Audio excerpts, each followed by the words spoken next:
Perception of flavour. Flavour क्या होता है? फ्लेवर जायके का और बहुत से जायकों का इम्तजाज है जो एक खास तरह का आपके लिए टेस्ट क्रिएट करता है। उसके अंदर खुशबू भी है, उसके अंदर टेक्सचर का भी कुछ एहसास होता है जब ज़बान पे रखते हैं, और उसके अंदर वो जायका भी है जो आपकी ज़बान महसूस कर रही है, और वो जायका भी है जो आपका जहन, आपका पिछला तजर्बा जो है वो तलाश कर रहा है कि चाय की खुशबू ऐसी ही होनी चाहिए, कोरमे की खुशबू इस तरह आनी चाहिए, पिज़्ज़ा की एक ख़ास तरह का फ्लेवर बनना चाहिए, और जो आपको पसंद है फ्लेवर हम वो इस्तेमाल भी करना चाहते हैं, वो क्रिएट करना भी जानते हैं। ये सब तजर्बे की बुनियाद पे होता है। तो ये जायकों का इम्तजाज जो एक जिसे फ्लेवर का नाम दिया गया है, वो बहुत सी चीज़ों के कॉम्बिनेशन से बनता है। कितना भुना गया, क्या क्या चीज़ डाली गई, या उसमें कौन से बेसिक टेस्ट जो हैं वो कंबाइन किए गए, और मिसाला जात इसके अलावा एक चीज़ है। तो फ्लेवर एक कॉम्प्लेक्स चीज़ हुई ना, पेचीदा, लेकिन इंसान का टेस्ट जो है उसके साथ फ्लेवर का एक बहुत अहम ताल्लुक है। तो फिर जाहिर है एक्सपेरिमेंट्स तो हमने करने हैं साइकोलॉजी वालों ने, ये समझने के लिए कि आखिर मीठा, खट्टा, कड़वा, नमकीन तो हम एक्सपीरियंस करते हैं, ठीक है, टेस्ट बड्स हैं और स्पेसिफिक कोडिंग है या जो भी है, लेकिन फ्लेवर किस तरह, और फ्लेवर भी ऐसा जिसको हम बनाना भी जानते हैं और सूंघना और जज करना और चखना भी जानते हैं। इसके बारे में जो फूड के क्रिटिक्स हैं उनमें से किसी का एक इक़्तिबास जो है वो हमने यहाँ पे इन मिसालों की तस्वीर के नीचे आप देख सकते हैं। No single flavour ever dominates a dish. At first, you find yourself searching for flavors in this complex tapestry.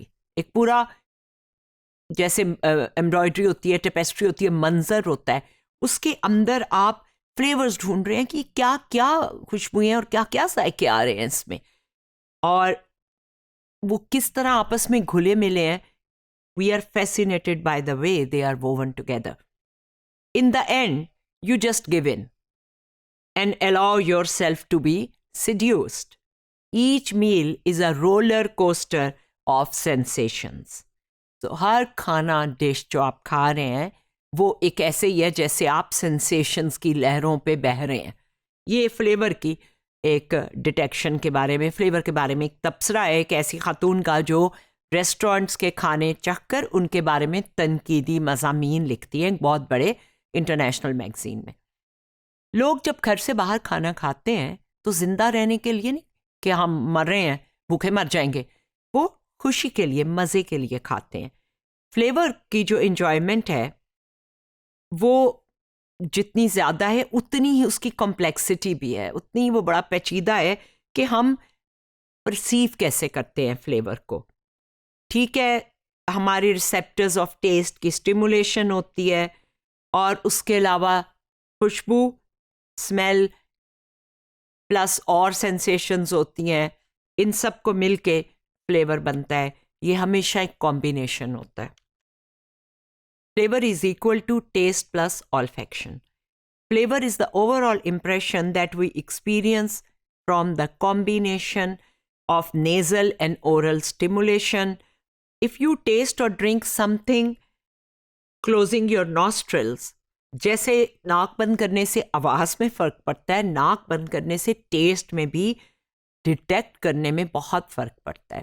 Flavour को अगर आप देख भी ना रहे हो और नाक भी बंद कर लें तो सिर्फ चख के कई दफ़ा आप सेब और आलू में तमीज़ नहीं कर सकेंगे. ये भी तजर्बे हो चुके. खुराक से जो ऑडोर स्टिमुलाई है वो ऑल्फैक्टरी म्यूकोसा को पहुंचते हैं जो रेट्रोनेजल रूट कहलाता है. मुंह, नेजल फेरिंक्स पैसेज जो कि ओरल और नेजल कैविटीज़ को कनेक्ट करता है. ये हो जाता है कि नाक बंद करने से आपको पूरी तरह ये बंद नहीं होता आपका नेजल फेरिंक्स जो है, लेकिन ये वेपर्स जो रीच कर रहे होते हैं ना मुंह से, जो बुखारात, वो नाक के चैनल में नहीं पहुंचते. और इसकी वजह से फिर आपको पूरी तरह से टेस्ट जो है वो नहीं महसूस होता। जो ऑडोरेंट मॉलिक्यूल्स फूड में से रिलीज होते हैं ओरल कैविटी में और फेरिंग्स में, वो नेजल फेरिंग्स से, जहाँ पे ये डैश एरो बना हुआ आपको नज़र आएगा, उससे और जो ऑल्फैक्टरी म्यूकोसा है नेजल कैविटी में वहाँ तक पहुँचते हैं। इसको रेट्रोनेजल रूट कहते हैं टू द ऑल्फैक्टरी रिसेप्टर्स। खुशबू का फ्लेवर को सेंस करने में बहुत रोल है। तमाम केमिकल सॉल्यूशंस पे भी तजर्बे हुए हुए हैं और टिपिकल फूड्स पे भी हुए हुए हैं।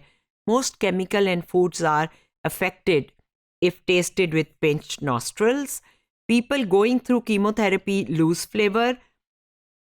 बाकी चीज़ों को तो अफेक्ट हो जाता है, लेकिन मोनोसोडियम ग्लूटामेट MSG जो है वो वैसा ही फ्लेवर रहता है, चाहे आप नाक बंद करके सूंघें या नाक के साथ उसको खाएं।